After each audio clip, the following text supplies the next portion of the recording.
1.1 Funciones y sus gráficas.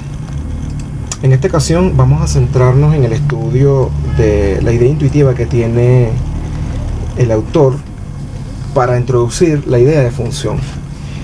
Está en este recuadro gris que más adelante lo vamos a leer. Vamos a comenzar entonces la lectura.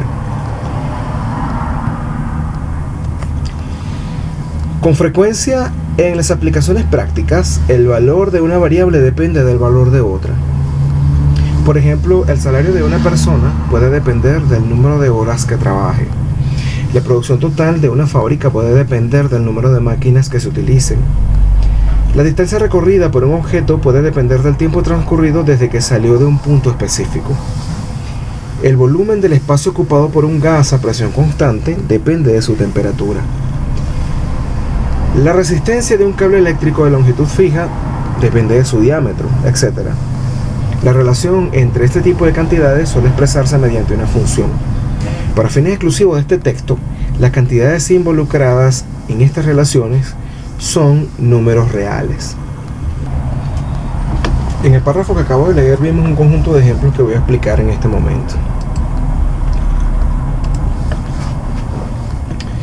El primer ejemplo que daba el autor es: el salario de una persona puede depender del número de horas que trabaje. Por ejemplo, sea ese el salario de una persona y H el número de horas que trabaja. La relación funcional entre el salario de una persona y el número de horas que trabaja es S igual a K por H, donde esta constante K es lo que cobra el trabajador por cada hora que trabaja. Entonces, S será igual al costo de la hora de trabajo por el número de horas que trabaja. Por ejemplo, si K es igual a $5 la hora, como podemos ver aquí, y supongamos que el trabajador por día trabaja 8 horas, entonces el salario diario del trabajador, que está dado por la relación funcional S igual a K por H, nos dice que debemos multiplicar la constante K por el número de horas que trabaja. Entonces tenemos $5 la hora por 8 horas, me da $40 cada vez que el trabajador trabaje 8 horas. En el segundo ejemplo, nos dice el autor: la producción total de una empresa puede depender del número de máquinas que se utilice. Por ejemplo, aquí vamos a dar el ejemplo de una empresa que fabrica ron. Sea P la producción de la empresa, N el número de máquinas que se utiliza. En este caso, la relación funcional de la producción de la empresa respecto a el número de máquinas que utiliza es P igual a K por N, donde K es la cantidad de producto que genera cada máquina y N es el número de máquinas que se está utilizando en ese momento. Supongamos que K es igual a 1000 botellas de ron por máquina. Es decir, cada máquina genera 1000 botellas de ron. Y en ese momento se encuentran operativas 50 máquinas. Entonces la relación funcional que hay entre P y N me dice que debo calcular P como el producto de esa K por el número de máquinas. En este caso K vale 1000 botellas de ron por máquina. Y N igual a 50 máquinas. Entonces 1000 por 50 me dan 50.000 botellas de ron cuando operan 50 máquinas. El tercer ejemplo que nos da dice: la distancia recorrida por un objeto puede depender del tiempo transcurrido desde que salió de un punto específico. Supongamos, vamos a denotar aquí las variables. D igual a distancia recorrida, T es el tiempo transcurrido. La relación funcional entre la distancia y el tiempo, por supuesto, en este caso es un movimiento rectilíneo uniforme. La distancia es igual a la rapidez por el tiempo.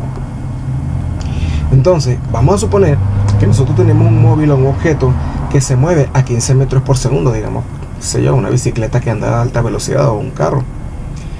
Y esta velocidad la mantiene durante 5 segundos. Entonces, la distancia que recorrió ese móvil durante esos 5 segundos a esa velocidad o esa rapidez, la obtenemos multiplicando la velocidad o la rapidez, 15 metros por segundo, por la cantidad de tiempo que mantuvo esa velocidad. Entonces me da 75 metros recorridos por ese objeto durante esos 5 segundos. El ejemplo 4, vamos a ver el ejemplo 4. Dice, el volumen del espacio ocupado por un gas a presión constante depende de su temperatura. Vamos a ver cuál es la relación funcional entre el volumen del gas y la temperatura. Ves el volumen ocupado por el gas y T es la temperatura del gas en kelvins. La relación funcional entre el volumen y la temperatura es igual a V igual a K por T, donde esta K es una constante que va a depender del tipo de gas. Esta ley es enunciada de la siguiente forma: el volumen de un gas a presión constante es directamente proporcional a su temperatura. Esto es la ley de Charles, que se conoce como ley de Charles. Por ejemplo, un gas que ocupe 100 mililitros a 2 kelvin ocupará a 4 kelvins el volumen de 100 mililitros entre 2 kelvin por 4 kelvin igual a 200 mililitros. En este momento vamos a introducirle calor al gas y vean cómo se expande a una presión de una atmósfera. Vamos a llevarlo hasta 600 kelvins. Ahora vamos a quitarle el calor y vean cómo el gas comienza a disminuir su volumen a medida que la temperatura va bajando y regresa a 300 kelvins. Ejemplo 5. La resistencia de un cable de longitud fija depende de su diámetro. Veamos. Vamos a definir como R la resistencia del cable, ρ la resistividad del cable, L longitud del cable y área de la sección transversal del cable. ¿Qué es la sección transversal del cable? Cuando nosotros tenemos un cable y lo cortamos y lo vemos de frente, la sección transversal es la parte circular que nosotros vemos del cable.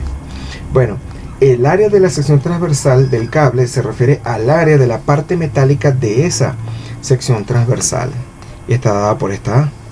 Bien, la relación funcional entre la resistencia del cable y la longitud, por supuesto, ya cada material tiene un ρ definido y cada cable tiene un A definida. Por lo tanto, lo único que me queda libre es L, que es la longitud del cable. Entonces, la relación funcional entre la resistencia del cable y la longitud es R igual a ρ por L entre A. La resistividad del aluminio es de 0.028 ohmios por milímetro cuadrado por metro a 20 grados centígrados. Entonces, la resistencia de un cable de 5 metros con un grosor de 10 milímetros cuadrados, el grosor es lo que es el área de la sección transversal. Entonces, la resistencia de ese cable va a ser, según la relación funcional anterior que vimos, que es R igual a ρ por L sobre A. Aquí tenemos nuestra R, que es la resistividad, es 0.028 ohmios por milímetro cuadrado por metro, por L, que es la longitud del cable, que son 5 metros, entre A, que es el área de la sección transversal o el grosor del que yo le estoy hablando, son 10 milímetros cuadrados. En total me da 0.014 ohmios de resistencia para ese cable.